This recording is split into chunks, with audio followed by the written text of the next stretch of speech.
best ever will be. And you know it. With a tear in my eye. The cream of the crop. Acknowledge me.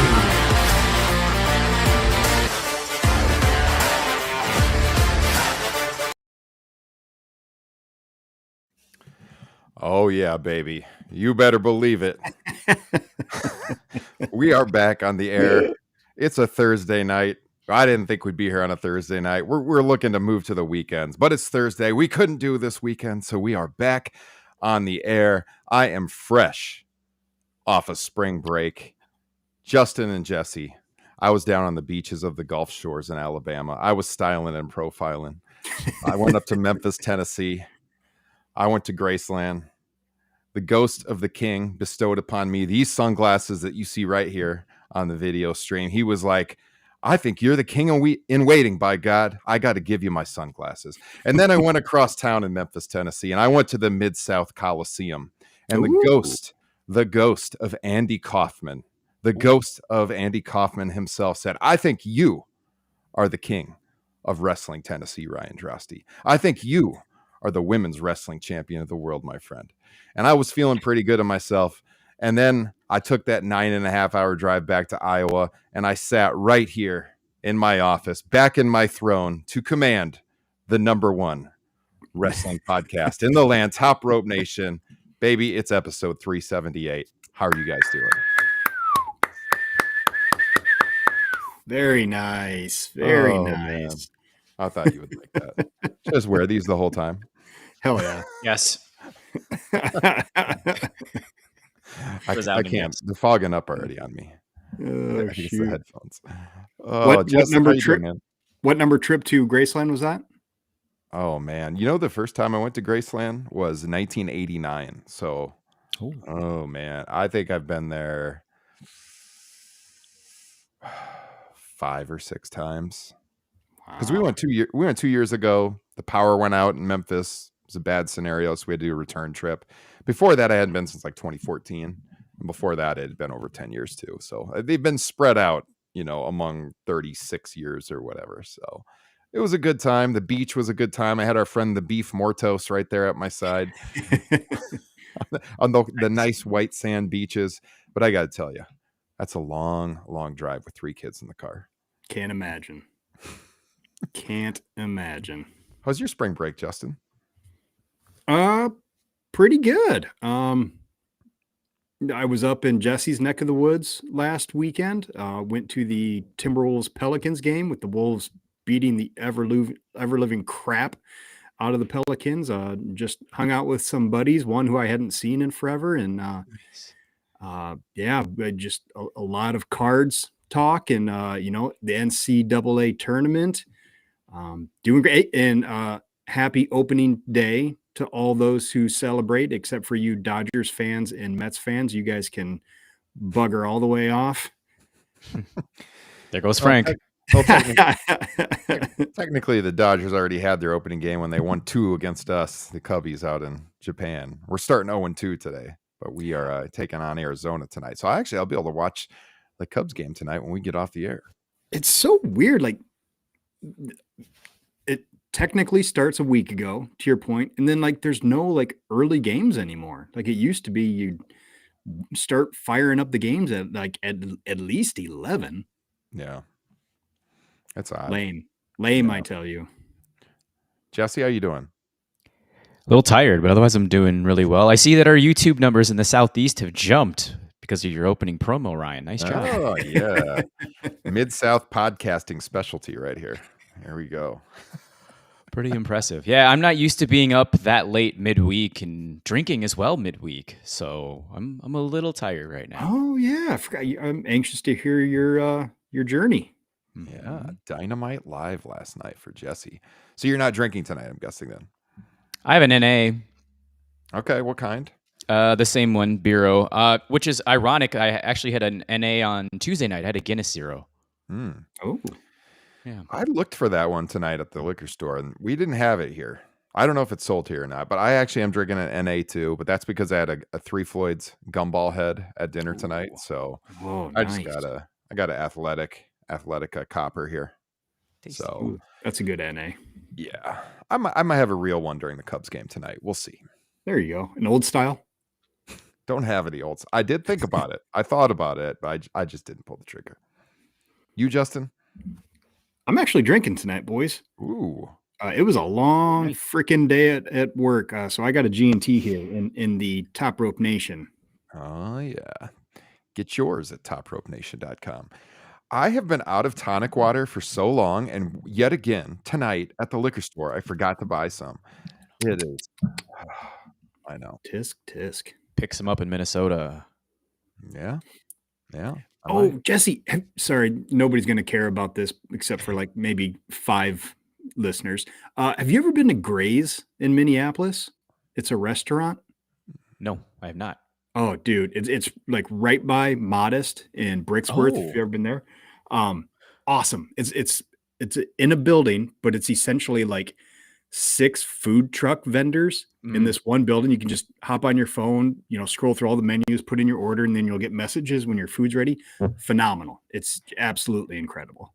I stand corrected. I have been there one time. It was the winter of 22. Oh, Yeah. okay. Yeah, it just jogged my memory. I didn't remember what the name of the place. I can picture you said it. There's 1, 2, 3. There's at least 4 that I can think of, all within this pretty decent sized building. Yeah, there's 4 downstairs and 2 upstairs. And oh man, I had some New Orleans style beignets with chocolate ganache. Oh, dude, yeah, incredible. All right. There it is. The Samantha Sam was appearance. there. She was There there. it There it is. Yeah, I'm gonna have to check that place out. You Oh, should. got to. Absolutely got to.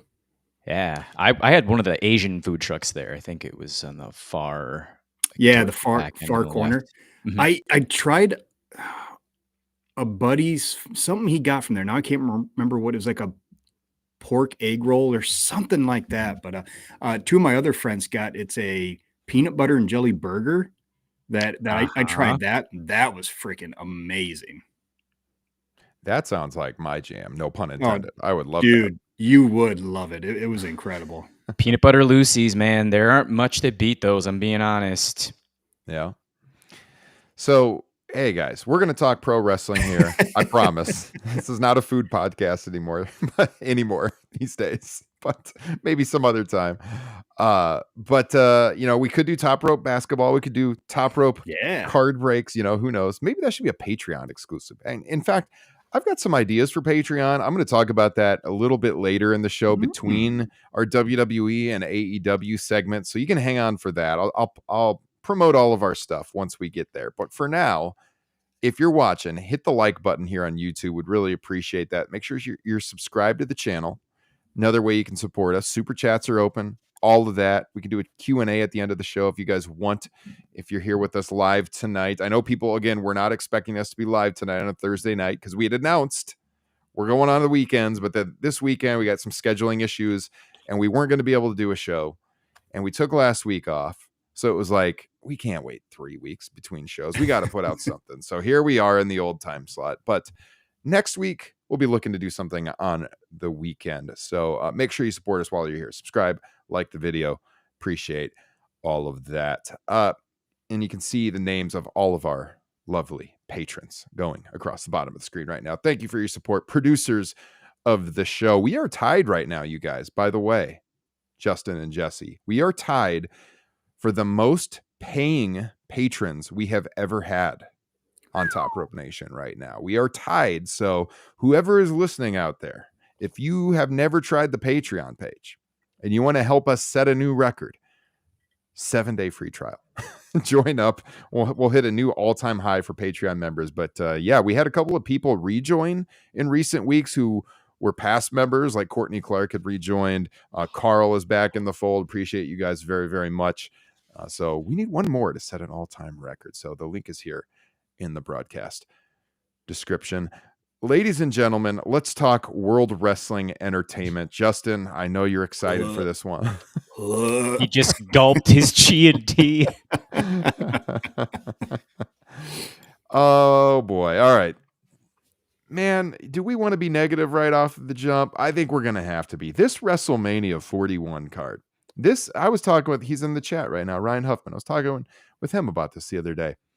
This is the least I've been excited for a WrestleMania in many, many years. I think, not counting like the pandemic era, I think you would have to go back to sometime in the WrestleMania 20s for the last time I had this lack of excitement. And we've talked about the reasoning, in recent weeks, all of the stuff going on with, them muddying the waters with the triple threats rather than doing the big time singles matches. What we're doing with Cody and Cena, more on that here in a second.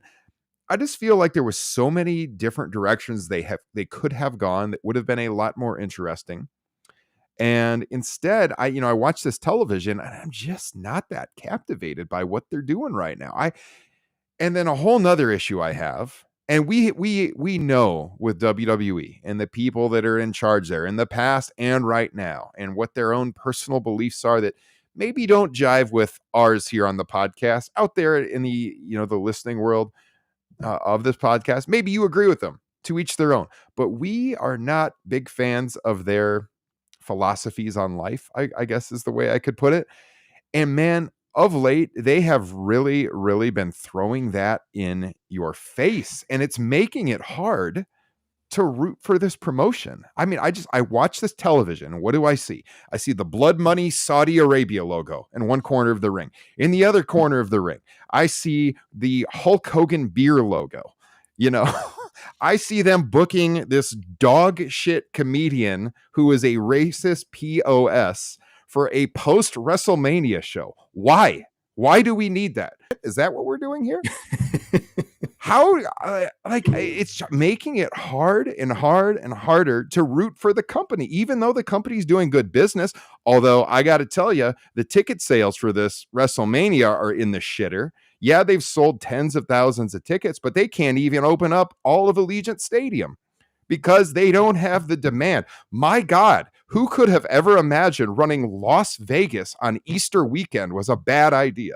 But here we are, tens of thousands of tickets available for WrestleMania 41, and the build for this show has been less than exciting. Jesse, your thoughts? One more round of applause for Ryan Drosty. That's 2 rants. I'm coming in hot tonight. In 10 minutes. Yeah. By the way, and the Linda McMahon shitting all over the education industry, screwing over all the special ed students out there. Great idea. Great job, Linda. Really makes me want to root for your lifelong project, World Wrestling Entertainment. Okay, go ahead. Go ahead. Getting 0 arguments for me here. And Sami Zayn, by the way, being a part of that roast. Oh, such Sami Zayn. Oh, man. Such a bad world out there. But, man, put me on that comedy show. Yeah, send me to Saudi Arabia. Give me that payday. Come on. I'm so sick of inauthentic people. So sick of it. CM Punk, the first guest on Stephanie McMahon's show on Disney Plus. There you go. There's another one. I'm not going to continue anymore. Stephanie McMahon has a show on Disney Plus. Oh yeah, it's from the Peyton Manning company, isn't it? It's like part of the ESPN stuff. It's basically like Peyton's Places, but it's, what is it, Stephanie's Places or something like that. Oh, that sounds Punk awful. was featured on the very first episode. Yes. Yeah. If you'd like to watch Stephanie McMahon interview CM Punk, there you go. If that's your jam, feel free. I'm sure she's getting all those hard-hitting questions. Oh, yeah. Justin, this is what you miss by not being on X.com. I do not miss it at all. Not even a little bit. No. Good for you. Yes, the build has not been very good. There's been lots of downs and a handful of ups with all of the championship programs specifically. And again, I talked about it on Unplugged there, but you mentioned it already. 30,000, I believe, both nights. So 60% of the tickets have been sold. Undercards looking kind of iffy. I think there's just been way too much time in between Elimination Chamber and Mania. But they just decided to throw this thing in Vegas on Easter weekend. Adults only. There won't be a handful of kids there. They're going to get kicked out of casinos and good times had by all. So effing dumb. Unbelievable. Sorry, continue. Yeah, I really don't have too much more just because Jey Uso's been looking fantastic in the ring recently. We got that. Is that sarcasm? Oh, yes. Okay. Oh, my gosh. We got that. Io and Rhea wrestling for the championship on Monday night is it Bianca Belair as a special guest referee? Is that correct? Yeah, something like that. Oh, geez. Why would you? Doesn't make any sense to me either. Is the Go triple ahead. threat official yet? No? Okay. I saw that it's listed on Wikipedia, so I Okay. was curious if they had actually announced that or not. And the last thing before you really deep dive into John Cena's heel turn and Justin's points as well with the WWE, I think being overseas hasn't helped with this John Cena heel turn either, because now they're going to come back here, by the way, first Raw back, Minneapolis, as Huffman mentioned in the chat. So we'll see how that crowd reacts to John Cena. He's kind of been getting tweener reactions in spite of the fact that all he's been doing for a half an hour in between two shows has been ripping on the fans and maybe talking like 90 seconds about how he's going to win the championship. It's so Oh, it's man, so I got points on wild that. it took them like decades for them to finally have Cena get a babyface reaction that he's been getting for the last few years. And then he turns heel and he's just getting the same reaction he did for his entire babyface run. Great job. Justin, how do you feel about WrestleMania season? Don't care. I haven't even been looking at the results of the shows. You I want have to not cheer for this company? I haven't even seen a second of the Cena promos. I actually would have gone and watched them, but I heard no good reviews and it just didn't sound all that interesting. So hard pass for Justin Joint. I'm telling you, I hate to keep ranting, but we have known, look, for years who some of these people really are. But the fact that they feel they didn't throw it in your face before. Now that the company is, okay, supposedly hot, I'm sorry. The mainstream with this wrestling is not there. Okay. I bring up wrestling at my job. Nobody wants to talk about it. I'm around teenagers. None of them watch wrestling. I'm sorry. It's not popular. If my teacher in 1998 was talking about pro wrestling, everybody would have, like, all the guys in the room, like, oh my God. Yeah. Nobody, like none of the jockey kids, they don't watch it.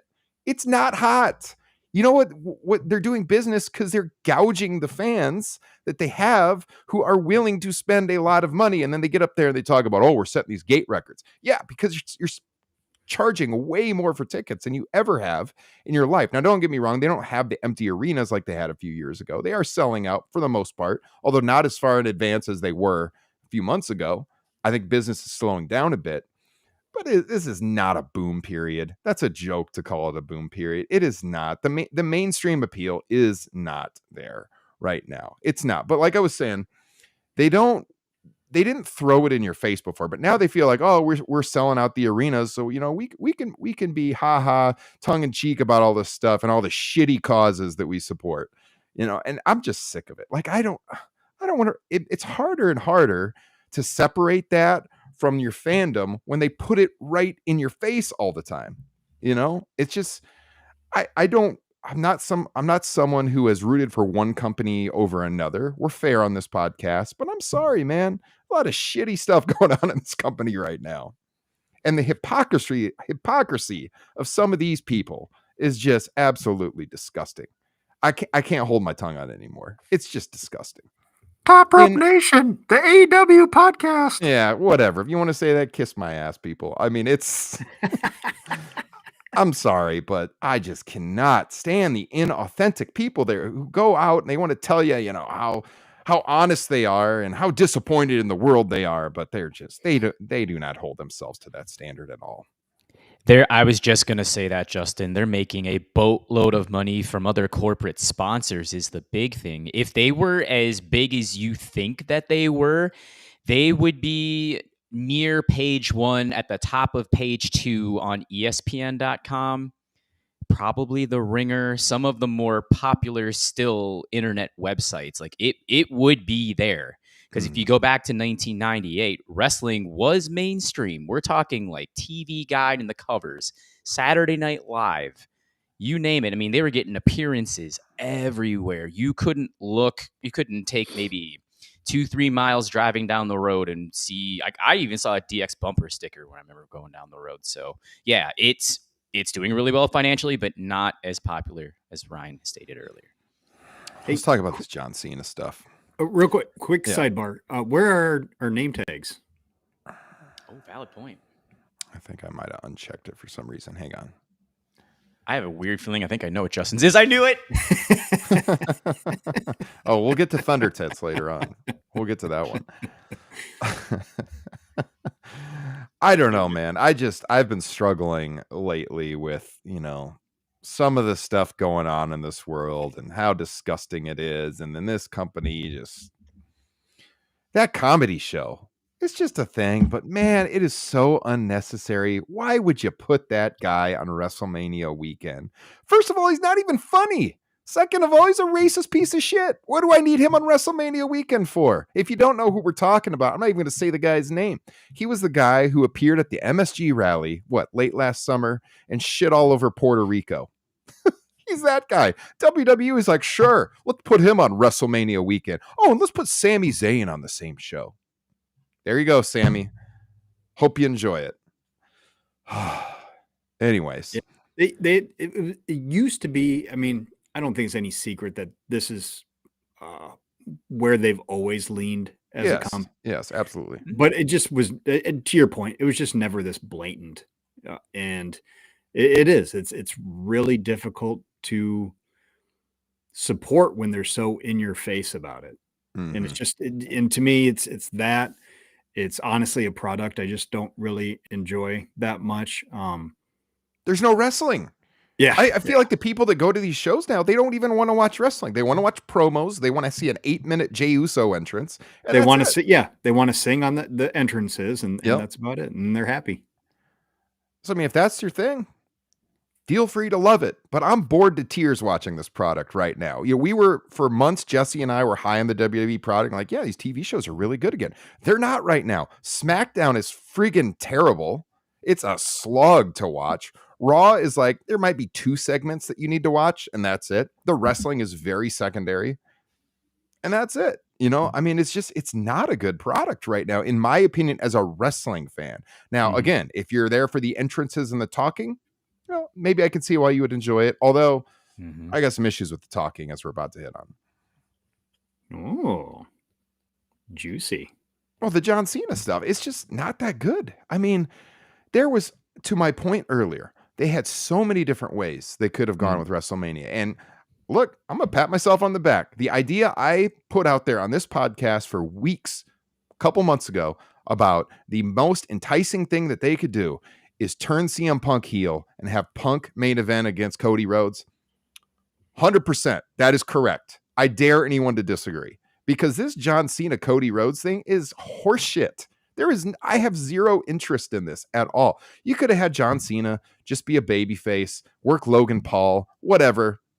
They wouldn't have sold any more or any less tickets. The interest in the show would not have been any more or any less. As a dum-dum over here, like, what's the cliff notes on his reasoning for the heel turn? Like Jesse said, pretty much everything he's been saying is like, he came out there, last week, the first promo, after we didn't see him for 3 weeks or something like that. 2.5 weeks. And he comes out there and the whole promo is about the fans. Oh, you made me into a joke. You thought it was so funny to do the invisible meme. And that was the promo. And here's the thing.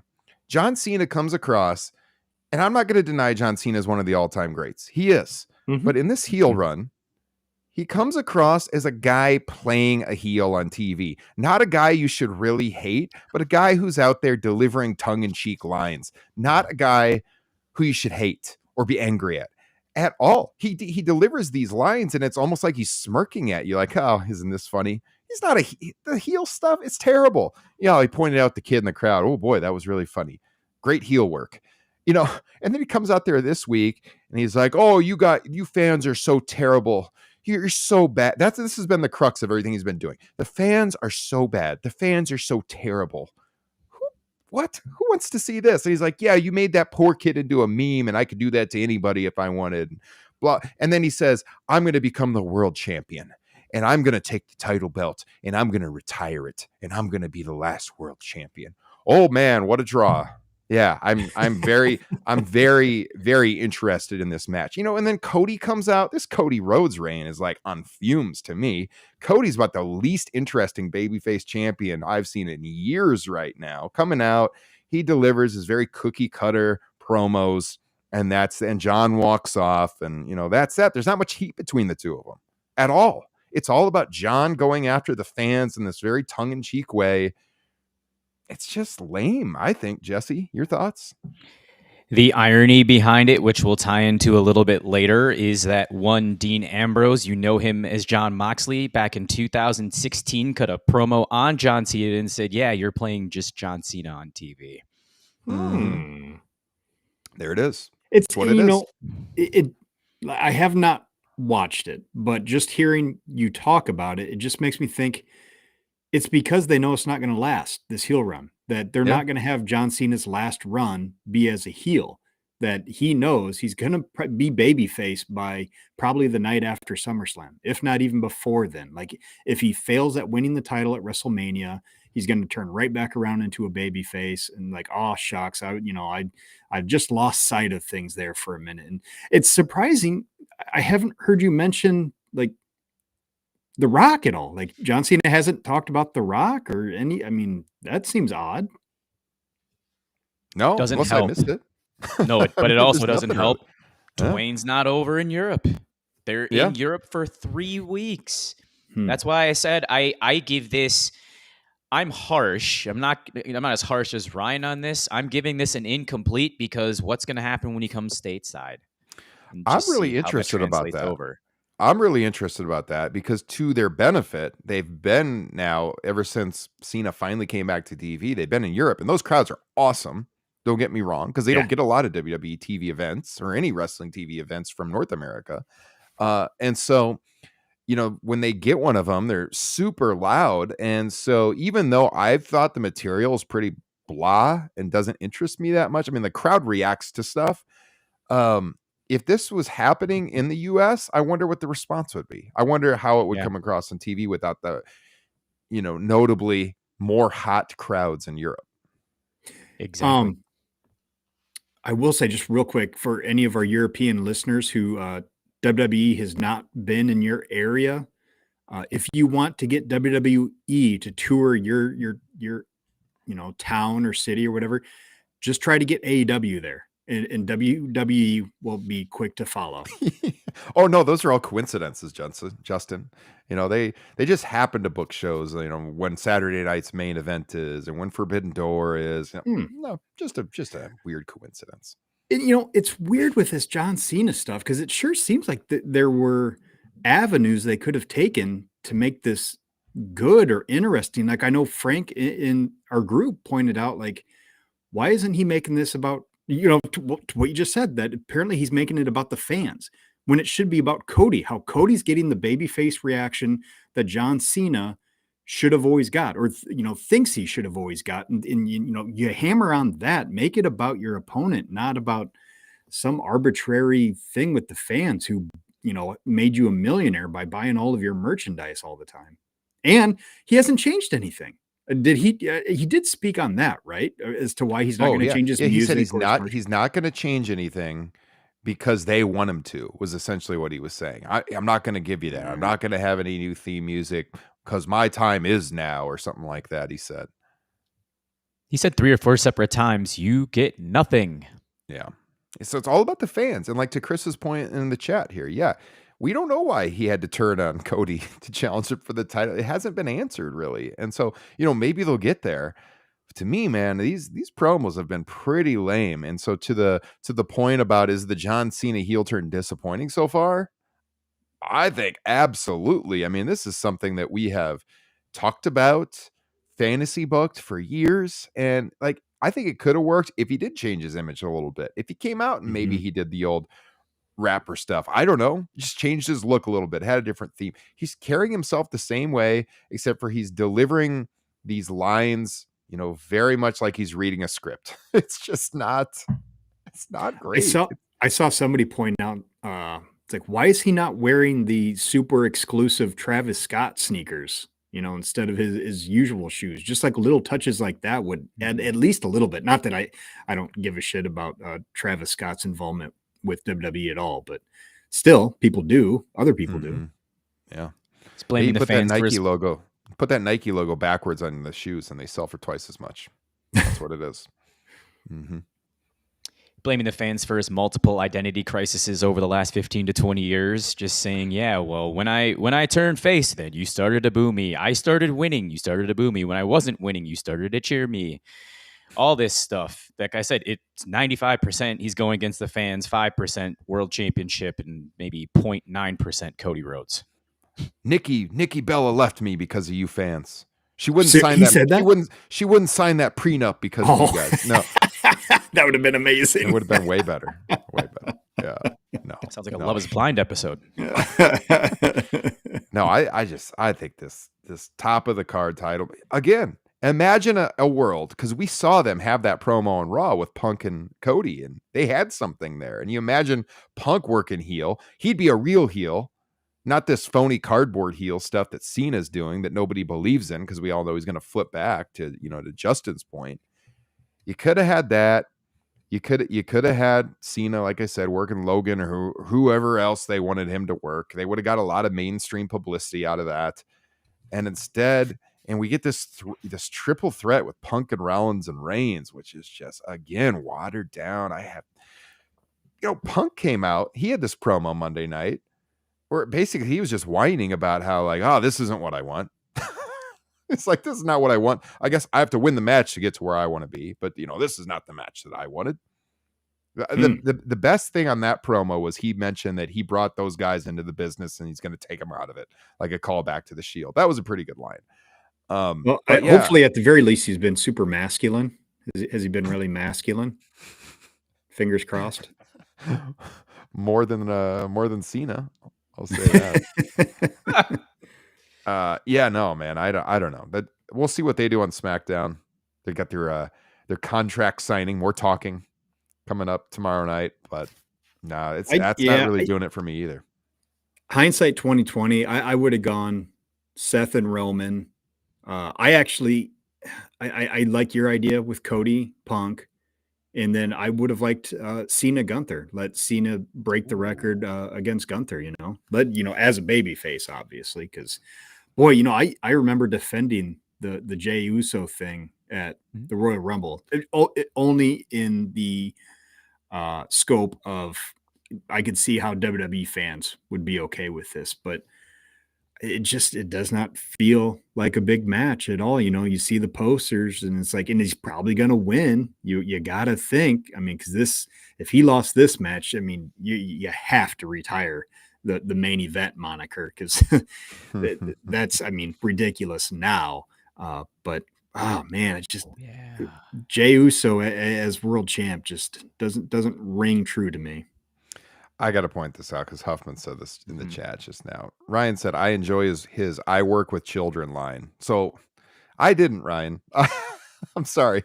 It comes across like AEW lives rent free in Punk's head when he does stuff like that. And I got to tell you, every single time Punk throws out an AEW reference, it just dies. The crowd does not react to it. And he put that out there in his promo Monday night. I work with children again or whatever. There's almost no reaction. I think it's forced when he does that. I have to disagree with you. Tries to take a cheap shot at that Jacksonville company, and the fans do not know anything about it and don't care. Well, hey, that just made me think of it. What do you guys think about this whole Sting, WWE Hall of Fame, Lex Luger? Justin, do you think Tony Khan should let Sting appear at the WWE Hall of Fame to induct Lex Luger? Almost under any circumstances, I would say he should let Sting, especially if Sting begged him. But no, fucking Tony should stick to his guns and say fuck off to those guys, because all they have done is try to undermine his company, even though they're not competition, at every fucking turn for at least the last 2 to 3 years. Like they're desperately trying to put him under. So why would he try and help them out at all? Even if it's for like something good or special. I mean, good, special for a fucking Hall of Fame that doesn't exist and doesn't matter because 90% of the people in that company will get into that Hall of Fame. Who gives a shit? I wouldn't blame him at all for not allowing Sting to go to that. And because, if he did, the internal monologue at WWE would be, oh, we got him. He's such a soft little bitch. We can do whatever we want with him. So it's kind of a no-win situation. The only way, if I were Tony Khan, would allow it is if Sting came and begged me, like, please, I really need to do this.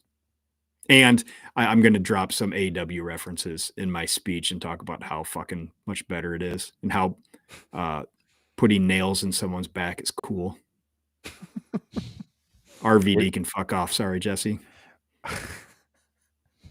Those ECW guys have been going soft as they get older. Sure have. Tommy Dreamer too. Mm-hmm. Yeah, I want to go back to Punk, Reigns, and Rollins quick. That SmackDown promo. Well, what's your real quick though? What is your opinion on the Sting thing? He would need some compensation. I think AEW would need some compensation too. It's going to be like not back up the Brink trucks, but I mean, got to give him something for it. They got to advertise All In or one of their upcoming pay-per-views or Double or Nothing, or you got to get something out of it because just to your point, Justin, they've done nothing to positively impact AEW. AEW has let their talent appear on WWE filmed thing like Jericho. Right? Yes, Jericho. Yep, he was on Stone Cold. Yep, they let that happen. What has WWE done? They wouldn't. Lex Luger went to Sting's farewell match, and they wouldn't allow him to be shown on television. They specifically said he cannot be shown on television. Oh no, but Tony Khan, he should turn around and just let him go up there on the Hall of Fame. You need to get something out of it. What happened the last time Tony Khan let one of his under contract talents go to the Hall of Fame? Billy Gunn. And so that gave Triple H the opportunity to call the pissant company that he works for. Yeah, that's the caliber of people we're talking about here. And I'm not saying that AEW doesn't take shots at WWE. Obviously they do.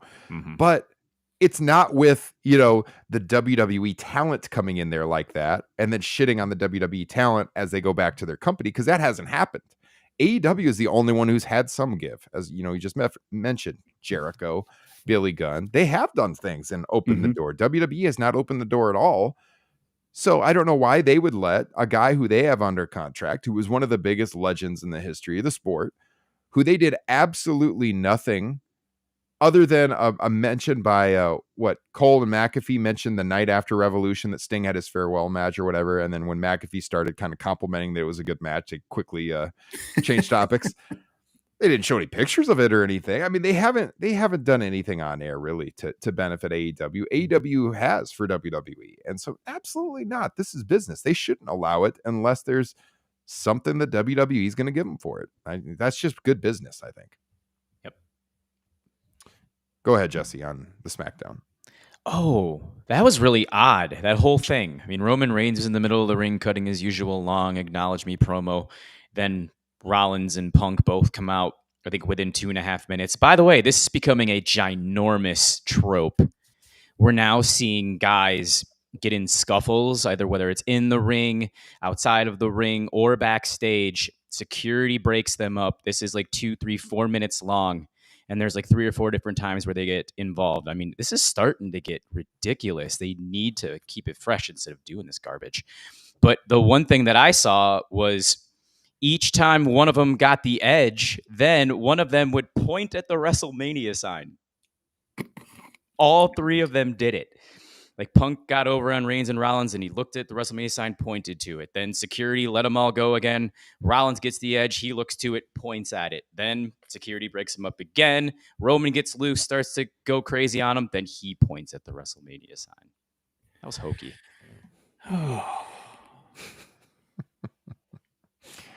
Yeah. Huffman talking about the I work with children line in the chat. It's because the WWE crowd doesn't watch AEW. Somewhat, although, I mean, I think it's just he gets too inside baseball with it. He's breaking out a line from a press scrum, versus stuff that happened backstage versus what actually happened on screen. WWE fans do react to AEW stars when they jump. Look at Cody Rhodes. Although they didn't know when to yell out during his theme song that first time he came out, but at WrestleMania, but they knew Cody, Penta, they react to that. Even when Starks debuted, I mean, it was NXT, but still he got a response. So, I mean, I think they're familiar with it. They probably don't watch it too much. Jade Cargill. Yeah, when she jumped. But at the same time, I think Punk, again, he gets a little too inside baseball with it, and it dies in front of the live crowd. And there's going to be more coming into the company soon.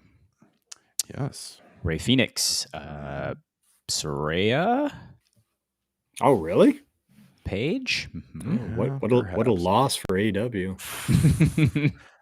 That best women's division in North American wrestling. They're never going to recover from that. By the way, AEW's women, like they've been blowing away the WWE women's division for a while, haven't they? This is not a new phenomenon. I mean, this has been the case for quite some time, but I think of late it's really been clear that AEW is the much better women's division. So should we talk a little AEW? Go for it. All right. Well, before we do, I did say when we transitioned, I was going to talk a little bit about the Patreon page. We know what we're going to be reviewing for TRN Classics coming up here in the next 1 to 2 weeks. WrestleMania 12 won the vote, so we will once again be doing a 1996 show. Iconic show, the Iron Man match. Should be fun to review that one. Justin and I have talked a lot about how that match really got us back into pro wrestling at the time as teens, and so we'll be able to review it for the first time. Of course, that is our members only Patreon show. You can also see the video feed of it, though. If you don't care about the podcast feed, if you only want the video, you can sign up here on YouTube and become a TRN Plus member for just $2.99. That gets you access to the video versions of all the TRN Classic shows that we do. So that's just another way you can support the show. As I said, we've got, I don't want to put you too much on the spot, Justin, but we've talked about some other shows that we could start on the Patreon side, but I feel we need to set like some goals to make it happen. Okay. Justin, you had talked about doing a Meet the Nation show. Do you remember this? Yes, I do. I still think about it. Okay. So the idea is on the Patreon side, Justin would interview listeners of the show, special Patreon bonus show, Meet the Nation. Talk about wrestling, collecting, all cards, sports, all kinds of stuff. It was just longtime listeners of our show. Okay, we're at 40 paying patrons right now, Justin. What do you say if we get to 50, we launch Meet the Nation? Done. Okay. That's a goal. I'm going to add that. We can add goals on Patreon. What's that? LFG. Let's fucking go. All right. I'm going to put that on the Patreon page as a goal. We get to 50 paying, free doesn't count, paying patrons. We'll launch Meet the Nation. Here, I got one for you. If we get to 60 paying patrons, I'll launch my own solo weekly show on the Patreon side as well to join Jesse's show, Unplugged. So become a Patreon. There we go. 50 shows or 50 patrons. We launch a new Patreon exclusive show, Meet the Nation. 60 patrons. I'll launch a new solo show over there on Patreon as well. I mean, then you're going to be getting a heck of a lot of bonus shows for $5 a month. So make it happen. Get a friend to sign up. If you've been thinking about it, now is the time. WrestleMania season. Those are the goals. I'm gonna put them on the Patreon page tonight on the goal sidebar that they have on there. All right, that's lovely. And just to the Meet the Nation, that's like my big intrigue is just I love hearing about how people got into wrestling, like what was the big hook, what kept them fans, favorite shows they've gone to, favorite matches they've seen, like just all the stuff that makes you watch or makes you love wrestling. And then I want to know about the other stuff, like what else are you into, favorite sports, to Ryan's point, let's talk some fucking cards, anything they want to talk about. It's just I want to chat up our friends. Yeah, absolutely. It's an incredible idea, which should get people to sign up because then they can get interviewed too. There you go. Absolutely. Get featured on the show. So make it happen, you guys. Link is in the podcast and video description here. 7-day free trial too, so you don't even have to pay right at the start. You can just sign up and see the bonus content that's already on there. There's almost 200 bonus shows right now on Patreon. You get the video and the audio, so you get the ease of access of the Patreon only audio feed, where you get our flagship show ad free, all the bonus shows. Jesse's Unplugged goes up every single week. TRN Classics. I do TRN Extras once in a while. So my solo show that I would launch at 60 patrons would be in addition to that. And it would be a weekly thing, for sure. So there it is. There's your WrestleMania season Top Rope Nation goals. All right. AEW Dynasty is coming at us in just over a week. This card is really getting fleshed out now. We're going to have Swerve Strickland challenging Jon Moxley for the AEW World title. We had what I thought was a pretty entertaining edition of Dynamite last night in St. Paul, Jesse, at the Roy Wilkins Auditorium. You've been sitting on it long enough. Tell us, what was your experience like? Fun. A lot of fun. Walking distance from my family's restaurant, like 1.25 miles. So I drove to the restaurant, had my food, had my margaritas, walked to the arena. It was warm. It was beautiful. And there was a Minnesota Frost, a women's hockey game right next door at the XL Energy Center. So there was a vibe going on, I think, throughout both of those. But I have pros and I have cons of being in attendance. Not Tony Khan, but the pros, of course, was that the crowd was great. I mean, it was intimate. I think there was 2,700 people. So that part was tremendous. I felt the match quality there's a couple that were very good. Yes. But that's going to come to one of my cons later as well, unfortunately. The promos were sweet. A lot of them. And a couple of times guys ran within maybe 5 feet of me down the aisle. You had Powerhouse Hobbs. I think he was within kind of a couple of arms distances. Jon Moxley apparently loves me because this is the second or third time now that he's been within arm's reach of me. Camera stops, unfortunately doesn't get me, but it is what it is. Yeah, it was just a super, super fun show. Great experience. I wish the Kenny Omega match had gone a little bit longer. I get why, because you kind of don't want to see Blake Christian get a ton of offense in on him, show the superiority. Blake Christian can go. It just would have been really fun to see. The other con, unfortunately, was 2 things. There was the stage from where I was sitting. It's not elevated. I couldn't see any of the wrestlers come out from where I was sitting. That became a problem. Unfortunately, during the Kyle Fletcher Brody King match, my entire section stood up for about 2/3 of it. So I missed a lot of what was going on the outside. I had to go home and watch most of it. Yeah. That was tough because everybody raved about how great it was. And I'm like, yeah, I agree from what I saw, but now I got to go home and see it again. It's almost to the point where I wish I had a seat kind of behind the commentary table, or even like the first row in the upper deck where I can just see everything, because I watched the TV. The TV camera setups were tremendous. It made it look like there was 6,000-7,000 people. I mean, it felt like there was at least 4 to 5. There was a great atmosphere, but I mean, the presentation was outstanding. But yeah, all in all, no complaints. I mean, it was a great show outside of, again, just kind of those little small things that I wish that would have helped my viewing experience as somebody in the audience. Was it sold out? Very close. Okay. Very close. You could see a few empty seats in one of the sections in the upper deck, and then there was a couple here on the lower end as well. Okay. I don't know if I could notice on the live broadcast. I have to go back and look. But would the ceiling in there, was that restrictive to elevate the entranceway, do you think, based with their video, like with the big video screen setup that they use? Would they have been able to use a ramp, you think? Which I have only seen that at the Australia Grand Slam. So I'm curious as to why they broke that out for this venue and not their usual setup. Mm-hmm. That's a good point, Ryan. I think maybe the ceiling was a little bit too low for a video board. Mm-hmm. And the one thing I wish I had noticed from the audience, because this was one of the best things for me on the entire broadcast, was the Minecraft llama. Oh, yeah. I had that promotional tie-in going last night. That was amazing. Especially after the Hangman Swerve promo, as Swerve like runs off, which was nice and heated for about 30 seconds. Then all of a sudden he walks off. You can see the little Minecraft llama like just chewing, and then he looks at Hangman with his mouth open, turns right back around. I'm like, this is high quality stuff for me. Did you see any of our friends from the wrestling media up there? Like, was anybody there at all? Rob there?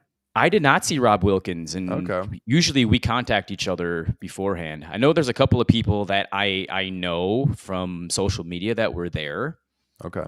sitting in far ends of the section, but yeah, I didn't see any wrestling media. I really wanted to go, but I mean, it's just so tough on a Wednesday night Mm-hmm. to make that drive. I would have loved to have gone. If it was in the summertime, I would have gone for sure. But yeah, unfortunately, couldn't make it. But yeah, I was excited to see how it looked on TV with that venue, and it looked cool on TV. So it was a good set, and I'm glad you had a good time. You got a good show, man. I thought there was some really good matches last night. So Good matches, and I thought there were some good either setups or continuations for stories that are, either leading up to or past Dynasty.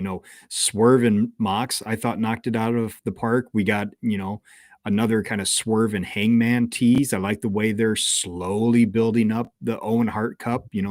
Last week it was Hangman talking about, this week it was Switchblade. I'm curious as to where this Cope FTR thing is going. You assume it's probably going to be FTR turning on Cope, and you would think his partner will be Christian, and how they'll handle all that. I think there's another scenario that I would prefer where Cope and Christian are the heels and FTR just stays the baby faces. But even small stuff like the Nick Wayne, like I'm curious where that stuff is going. So I thought it was a pretty solid show, top to bottom. And this Dynasty card is filling out nicely in a pretty short amount of time. Justin, you'll like this. My oldest child who went with us to Dynasty last year, she's like, Dad, how come we're not going to Dynasty? I'm like, well, it's in Philadelphia. And she's like, oh, we could fly. She's like, we should make it a tradition where we go to Dynasty every single year. And I was like, I wish. Yeah, I'm gonna need a few more patrons to make that one happen. Megan? Yeah. I wish, but yeah, I mean, this card is looking great. I mean, it's going to be a good show. I don't even hate. Normally, this would bother me a little bit, but I really don't mind the triple threat for the international title. It feels like a good use of everybody involved, because it's like Omega just won it. We know whoever he's going to face, he's going to win. He's not going to lose it, after 1 month. And it really kind of gives the shine to the new guy, to this big audience and Speedball. And you have somebody there with Ricochet who could, I'd assume will probably end up eating the pin, but it also makes him look like a big deal. And you can also hopefully branch off into some solo matches between these guys. Yeah. Ricochet's tremendous, by the way. He's been so good. Yeah. Congrats on the marriage too, by the way. I know. This last weekend. But no, my only negative on the show is that it's freaking Sunday again. April 6th, Sunday night. They would have just done it on these Saturday pay-per-views. They are the ones that return that tradition, and WWE is doing it. And now they're not doing it anymore for most of their shows. And it's, as a podcaster, it's very frustrating, because when they do the Saturday pay-per-views, we can do the Sunday morning review. It works out perfectly. I'm not going to stay up till 1 o'clock in the morning podcasting after one of these AEW pay-per-views. It's just not going to happen. So it makes it a little bit harder for us to do the reviews, but we'll figure out, how to do it. But I'm really looking forward to it. I mean, this women's division, they've got the televised main events now for the last couple of weeks. I thought Megan Bayne getting the win over Tony was, absolutely, of course, the right thing to do last night. Thunder Tits. What a promo. This Tony Storm, everything she touches turns. She's on fire right now. She is so good. Yeah. There's two guys in the promotion right now that I'm really starting to love, and I kind of feel bad for them too. But give them props, and they both lost last night, rightfully so.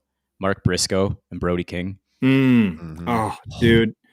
Love both those guys with all my heart. Go ahead. Was Sorry. so over with the crowd last night. I mean, we could not stop barking. Like it was like half the time we were barking, but the guy is so unique in that promotion. Oh, he's so I wish good. there'd be a way to get him like the TNT championship Yeah. even by the end of the year. You know, did Buddy get hurt? Because I thought the whole plan was for them to be a tag team, right?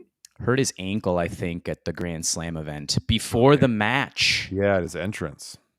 Yep. So, I mean, luckily, I think Brody King is the type of guy, especially in this promotion with, you know, a little bit smaller guys, is he's somebody you can let eat some of these L's and you can turn him around, heat him back up pretty quickly just because he's so unique. But, oh, dude, I couldn't agree more. I absolutely love him so much. And I hope they have bigger plans for him for the rest of the year. Yeah. We got a bunch of locals, by the way, on the show, pre-show as well. There was Julia Hart on the pre-show. We had, I did not know, Bishop Khan from the Gates of Agonies from Minneapolis. He got the win over Jay Lethal in a dark match. Yeah, that's fine. Wow. It was shocking. I was shocked. Yeah. You would think they would put Lethal over in that situation. And then, of course, Top Flight got a great ovation. Obviously, being from Minneapolis, gave him a good old 612 chant as well. Yeah. It's nice. There's a renewed focus in building not only the tag division, but also the trios division too. It's really good to see. Like I'm really curious to see where both those belts end up. The vast majority of the talent was over, I think. You could tell that us as fans in the crowd cared about the majority of the people we were watching. I actually walked away a little bit more even impressed with Mark Davis, even though it was a short match. I'm starting to kind of like dig his role within Don Callis, and he's a force. He's a big dude. He can eat pins. It's perfectly fine. But I've just been impressed because you always think of him as the other guy in Aussie Open. And my condolences that your streak of not seeing Will Ospreay live in person in a match continues. But I thought that promo package was tremendous and truly made him feel like a big deal, you know, that he's coming back tomorrow. And it'll be interesting to see what he does at Dynasty. But, you know, it's that good problem we've been talking about for months now that AEW has is, you know, they have Ospreay, they have Hangman, they have Swerve. They have three top dogs. And, you know, also MJF is right there too. You know, it's like this title picture is looking really good right now. MVP just got to get it off of by the way. God, what's that? MVP rules. Yeah. Dude, the pop Hurt Syndicate got when they came out. I mean, they got so many good things going right now. You know, it's a process to turn it all around, but I think them running these smaller venues for TV makes the product come across so much better on television. Once they've gotten to the pay-per-views, they've had big houses, you know, like they had a great crowd in LA for Revolution. I was just trying to look up. We haven't had a WrestleTix update on Dynasty in almost 2 weeks, but like 2 weeks ago, they were at about 5,000 tickets sold. It looks like, that was the setup. So, I mean, they could open up more seats there. So, I mean, they'll have a good crowd there. I mean, they're not at a point where if they were running the bigger arenas again, they'd be drawing like 8,000 people to TV. That wouldn't be happening. But the product is really good right now. I mean, if you like wrestling, these, not just Dynamite, Collision too, they have been must-see television for me just as a fan of in-ring. And, you know, the storytelling has absolutely been there.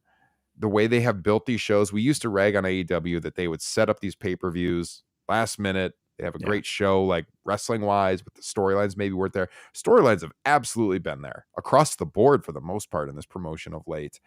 And, you know, we don't really know what they're doing viewer-wise. You know, I'll see the Dynamite and Collision numbers posted, but I think they're probably doing pretty good just based upon everybody I know watches on Max now. I mean, the picture quality on Max is way better than it is on TBS and TNT. I do not watch on TBS and TNT anymore. I know Justin is the same. Yep. And, you know, they did a good number with the March Madness lead in last weekend with Collision.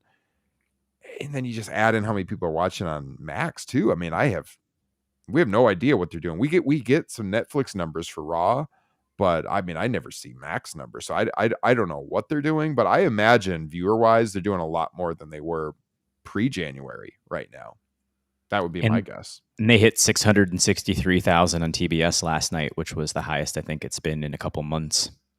Yeah, and again, not factoring in any of the HBO Max viewers. So who knows? I think a lot more people are watching than they were in the fall right now. So I mean, I hope business keeps improving. It's good for pro wrestling to have a company that gives you a little bit different flavor on wrestling. Like we said earlier, you like the entrances and the talking all the time. WWE is your thing, man. But if you like pro wrestling action, they're giving it to you. I mean, this is the company to watch for in-ring. Absolutely right now. I don't think it's even close. So just different flavors of what you're into. Moxley's promo. Yeah, that was Loved Moxley's it. best promo in months last night, I thought. Agree. Months and months and months. I audibly applaud about how Swerve was worthy of it in like this generation. The guys he was talking about, referring to over the last 4 or 5 months, and how he wanted them to step up.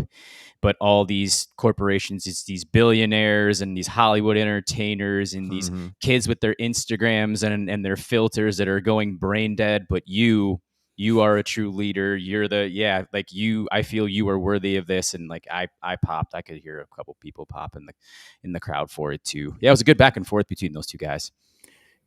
I'll be fascinated to see if they do the back-to-back Swerve winning the title at Dynasty. My one concern, I almost kind of want Mox to win and just let the title switch happen at Double or Nothing, just because I'm thinking back to last year and how it was Swerve and Christian, which kind of felt like a step down a little bit. It didn't feel like a huge deal. So hopefully at the very least, if it is going to be a Swerve win at Dynasty, that they have big plans for them to follow it up with. And I mean, they've got great options to do it. So yeah, just it's a good time to be a pro wrestling fan if you love AEW. Yeah. Certainly next week, we'll be talking more on Dynasty because we're probably going to be doing a show morning of or the day before the show. So we'll have to do a review too. I don't know. We'll have to figure out what the schedule is going to be because we'll probably either do a show Saturday, Sunday, or Monday night next week, just depending on Dynasty. I'm sure Jesse will preview it on Unplugged for our patrons next week as well. So I think I hit all the talking points tonight. Got all my rants out of there. Might have to edit that a little bit when I edit the show. No, gotta leave it in. You can't. I swore a little more than I wanted to, but look, I got going and I couldn't help myself. I couldn't help myself. Love it. Authenticity, you guys. This show is authentic for better or worse. That's right. This is the most the three of us have crapped on the WWE as a conglomerate in a while. For those that call us WWE, or Ryan and I, WWE shills or whatever you want to call us, I don't know. Because I mean, look, they had been doing good television, and I just think the television is not that good right now. And then throwing all that other crap in your face, if you don't agree with them on that, if just as on a certain level, some of that stuff disgusts you. It's just like, even knowing, like Justin said, even knowing what the people are like, why even do that? Why put that comedian out there WrestleMania? Why? It's just like they're doing it because they can. And that makes me not like you when you do that. So I don't know what else to say about it. It's sucky. It's really sucky. So if you're tuning in right now, just watch the intro again. You'll understand. Guys, leave us a written review. 5-star us on the podcast feeds. Appreciate that. Subscribe here on YouTube. Become a patron. We got those goals now. Help us reach those goals, and we bring in even more content to you real soon. I hope everybody has a great weekend. Justin and Jesse, this was a lot of fun. The show kind of came together last minute, and I think it was a good one. Yeah, had a blast, man. Always love talking some wrestling with my bros. A whale of a good time. I need sleep now. I'm going to go watch the Cubs let me down. So with that said, enjoy the opening of the baseball season, everybody, and enjoy pro wrestling. And we will catch you all again real soon. This has been episode 378 of Top Rope Nation. Take care, everyone. Thunder Tits.